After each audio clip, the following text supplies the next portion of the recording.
Bonjour à tous, c'est le docteur Walid Mekedem et aujourd'hui on va parler d'opération et peut-être d'une opération qui vous a concerné, surtout si vous avez plus de 40 voire plus de 50 ans surtout.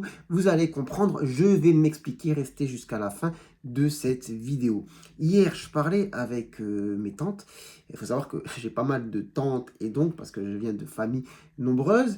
Et on se rend compte en parlant que quasiment tout le monde est passé sur le billard pour se faire enlever l'appendice. Tout le monde a eu l'appendicite. Et moi, je me rends compte maintenant avec l'expérience que quand même, c'est franchement peu probable sur une fratrie que tout le monde ait attrapé l'appendicite. D'accord? Et en fait, en réfléchissant et maintenant avec le recul, avec l'expérience, on a quand même une explication simple à ce phénomène. Quelle est-elle? Eh bien, c'est que probablement la plupart d'entre eux n'ont pas eu l'appendicite et se sont fait opérer tout de même. Et je m'explique. Il faut savoir que pour avoir fait d'ailleurs un semestre en pédiatrie, avoir fait pas mal d'urgences pédiatriques, le tableau typique de l'enfant qui fait de la fièvre, qui arrive en ayant mal au ventre et surtout en ayant mal en bas à droite, ça fait mal aussi quand on appuie, quand on lève la jambe, etc. C'est hyper fréquent. Et ce n'est pas tout le temps une appendicite. Dans la plupart des cas, qu'est-ce que c'est? C'est une adénolymphite mésentérique. De quoi s'agit-il?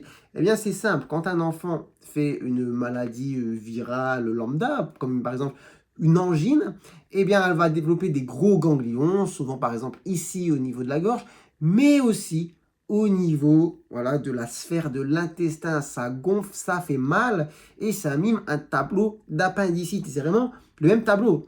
On est malade, on fait de la fièvre, on a mal au ventre, quand ça appuie, ça fait très mal et on peut forcément penser à l'appendicite.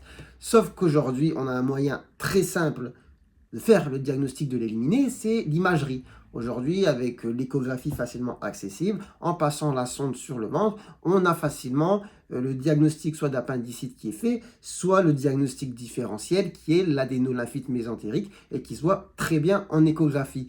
Or, là je vous parlais de mes tantes et de mes oncles qui sont nés entre les années 60 et les années 80.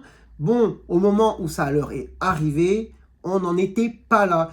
Et le diagnostic se faisait de manière clinique. On a un enfant, il a mal au ventre, il fait de la fièvre, c'est très très douloureux, il a probablement une appendicite. Est-ce qu'on va prendre le risque de se dire, bon, on laisse, c'est peut-être pas ça, ou est-ce qu'on évite la péritonite en opérant et en enlevant l'appendice?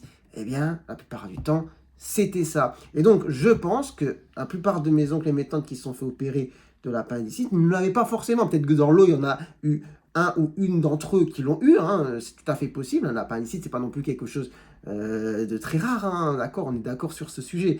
Mais cependant, avant, il devait y avoir beaucoup de personnes qui se faisaient opérer à tort, entre guillemets. Mais est-ce qu'on peut vraiment dire à tort s'il n'y avait pas forcément le moyen d'éliminer le diagnostic différentiel, la mesure de précaution et de sécurité pour éviter d'en arriver à une péritonite et à un choc septique?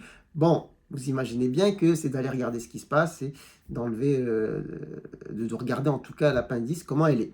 Enfin bref, par expérience, je vous dis qu'aujourd'hui, et d'ailleurs c'est bien, c'est bon à savoir pour les parents et tout ça, pour pas paniquer forcément tout de suite, même s'il est nécessaire d'aller consulter, c'est que c'est pas parce que on fait de la fièvre, qu'on a très mal au ventre et que même c'est localisé en bas à droite, qu'on a un peu du mal à marcher, etc., que c'est forcément une appendicite. Hein, je peux vous dire que c'est souvent, en général, le diagnostic différentiel qui est prépondérant, c'est-à-dire l'adénolymphite mésentérique.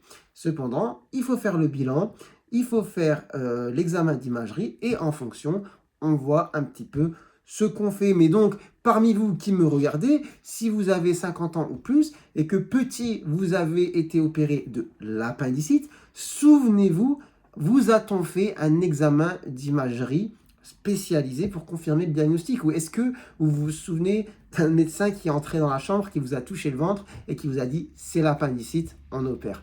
Eh bien, si c'est le deuxième cas de figure, vous ne saurez jamais, en tout cas, vous serez jamais sûr, vous ne saurez jamais sûr, non, pardon, vous ne serez jamais sûr si vous avez eu l'appendicite ou non. On ne saura pas. En tout cas, voilà. Donc ça, c'est quelque chose À savoir, bon à savoir, c'était la petite info du jour. Je me suis dit, c'est sympa à partager quand même.